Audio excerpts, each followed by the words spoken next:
12 ज्योतिर्लिंगों में से एक पवित्र ज्योतिर्लिंग जहां पर भगवान भोले बाबा साक्षात निवास करते हैं। मंदाकिनी नदी के तट पर और इन खूबसूरत हिमालय पर्वतों के गोद में बसा हुआ यही है केदारनाथ धाम। यहीं पर भगवान शिव जी ने पंच पांडवों को दर्शन दिए थे और यहीं पर उन्हें स्वर्ग जाने का रास्ता भी दिखाया था। इसीलिए इस जगह को मुक्ति स्थल भी माना जाता है। केदारनाथ जी की यात्रा में आपके रहने की और खाने पीने की क्या क्या सुविधा है और साथ ही में घोड़ा, पिट्ठू, पालकी, हेलीकॉप्टर, इन सभी के रेट्स क्या होंगे, किस तरह से बुकिंग करनी है और ये यात्रा करने में आपका कितना बजट आ सकता है और केदारनाथ जी के मंदिर में दर्शन करने के बाद यहाँ पर आप और भी कौन सी जगहों पर दर्शन कर सकते हैं और यात्रा करने में आपको कितना समय लगता है। इस वीडियो में हम आपको केदारनाथ धाम की इस खूबसूरती को दिखाते हुए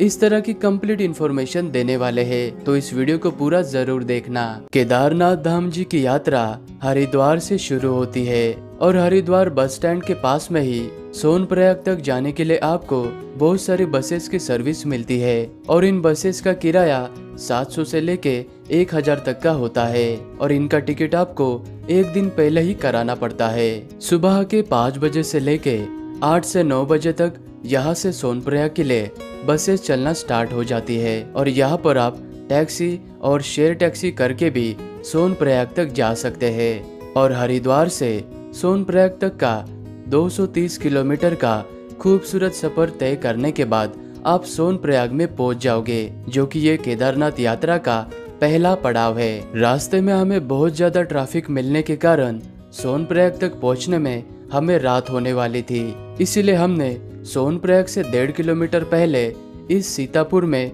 होटल रूम ले लिया था और आपको सोनप्रयाग में भी होटल रूम, गेस्ट हाउस और डोरमेट्रीज मिल जाएगी। सोनप्रयाग में डोरमेट्री का 300 से लेके 600 रुपए तक लिया जाता है और यहाँ पर होटल रूम का मई और जून महीने में 1500 से लेके 2000, 3000 या 7000 तक भी जा सकता है, क्योंकि सीजन में यहाँ पर रेट बहुत ही ज्यादा हो जाता है। सोनप्रयाग में ही आपको कुछ इस तरह से लाइन में खड़ा किया जाता है और यहीं पर यात्रा में जाने से पहले आपका यात्रा का रजिस्ट्रेशन यानी पंजीकरण को वेरीफाई और चेक करने के बाद ही आपको आगे यात्रा के लिए भेजा जाता है। इसलिए यात्रा में आने से पहले आप ऑनलाइन वेबसाइट से या फिर ऋषिकेश और हरिद्वार से ऑफलाइन रजिस्ट्रेशन भी करा सकते हैं। यात्रा का रजिस्ट्रेशन चेक कराने के बाद फिर से आपको एक बार इस तरह से लाइन में लगकर यहाँ से टैक्सी में बैठकर आपको गौरी कुंड तक जाना होता है, क्योंकि केदारनाथ धाम की असली यात्रा की शुरुआत गौरी कुंड से ही होती है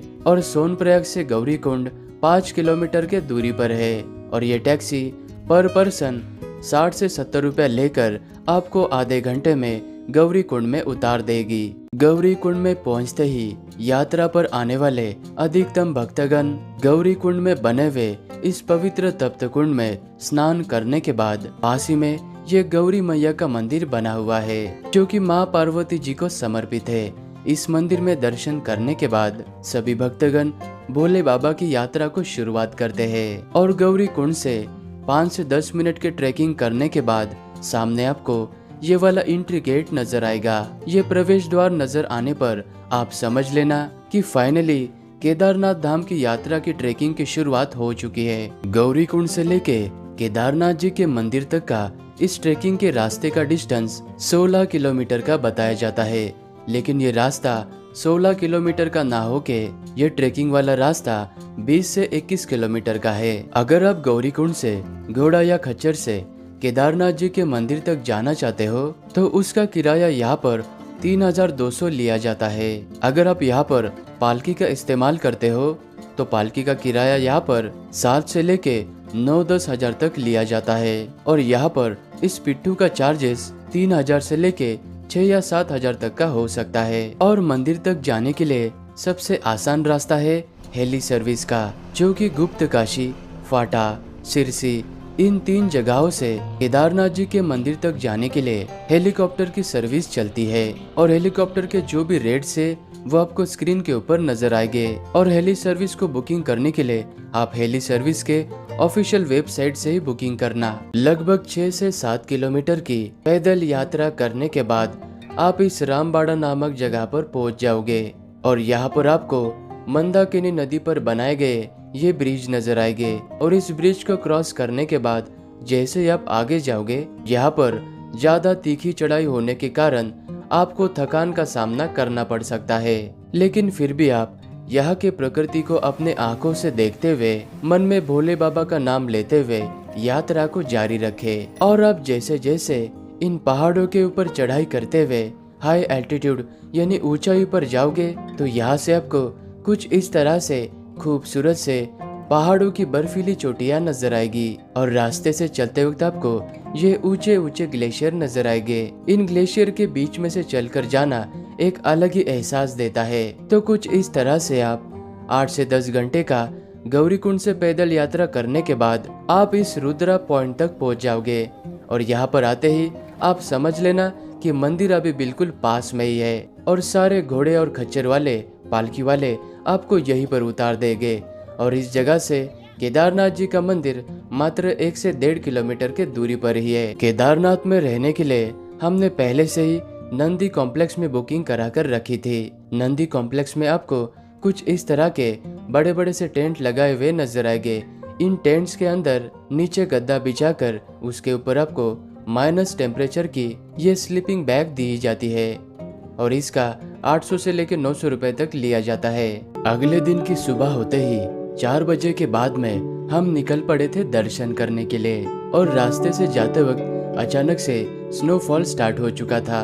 इस वजह से मौसम बहुत ही सुहावना हो चुका था और कड़ाके की ठंड होने के बावजूद भी सभी भक्तगण इस तरह से लाइन में लगकर दर्शन करने के लिए जा रहे थे। और केदारनाथ जी के इसी मंदिर के गर्भगृह में बिल्कुल मध्य भाग में भगवान भोले बाबा का शिवलिंग विराजमान है और ध्यान से देखने पर आपको शिवलिंग के अग्र भाग पर आपको गणेश जी और माँ पार्वती जी का श्री यंत्र नजर आता है। और इसी मंदिर के आसपास में कई सारे धर्मशाला, गेस्ट हाउस और होटल्स भी बने हुए हैं, लेकिन मई और जून के महीने में ज्यादा भीड़ होने के कारण यहाँ पर सभी होटल्स के रेट थोड़े से ज्यादा बढ़ जाते हैं। और केदारनाथ जी के इस मंदिर के बिल्कुल पीछे आपको ये बड़ी सी शिला नजर आएगी। इस शिला को भीम शिला कहा जाता है। जब 2013 में यहाँ पर प्राकृतिक आपदा आई थी तो इसी भीम शिला ने केदारनाथ जी के इस मंदिर को बचाया था। और भीम शिला के यहाँ से